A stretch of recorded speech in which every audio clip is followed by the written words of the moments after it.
আসসালামু আলাইকুম। আমার হাতে যে ফোনটি দেখছেন Redmi 9 ফোনটির সমস্যা হলো অটো স্টার্ট। আপনারা নিশ্চয়ই দেখতে পাচ্ছেন ফোনটি অটো স্টার্ট নিচ্ছে। আমরা যখন চার্জার লাগিয়ে ফোনটাকে ইউজ করতেছি তখন কিন্তু ফোনটা আবার ঠিকঠাক চলতেছে। যখনই আমরা চার্জারটা খুলে ফেলতেছি তখনই ফোনটা আবার অটো স্টার্ট নিচ্ছে।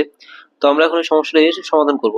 তো এর জন্য আমাদের ফোনটিকে খুলে নিতে হবে ১ম এই। আমরা ফোনটি খুব সাবধানতার সাথে ফোনটি খুলে নিচ্ছি।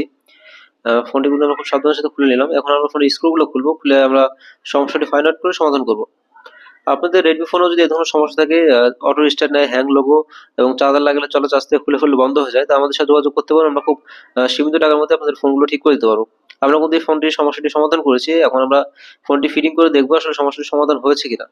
তো আমরা এখন ফোনটিকে ফিটিং করে নিচ্ছি। আমরা এখন স্ক্রুগুলো লাগাবো। স্ক্রু লাগানোর সময় আমাদের খুব খেয়াল রাখতে হবে যেন স্ক্রু সবগুলো লাগানো থাকে, মিসিং যাতে না হয়। আমরা ফোনটিকে একটু পরিষ্কার করে নিলাম এবং এখন ফোনটিকে ফিটিং করব। এখন আমরা দেখব ফোনটির সমস্যাটির সমাধান হয়েছে কিনা। আপনারা নিশ্চয়ই দেখতে পাচ্ছেন ফোনটি কিন্তু চালু হয়েছে এবং কিন্তু ফোনটি চার্জার ছাড়া চলতেছে। আপনারা নিশ্চয়ই দেখেছেন কিছুক্ষণ আগে ফোনটি চার্জার ছাড়া চলতেছিল না। এখন কিন্তু চার্জার ছাড়া চলতেছে। আমাদের সমস্যাটা কিন্তু সমাধান হয়েছে। সবাই ভালো থাকবেন। আসসালামু আলাইকুম।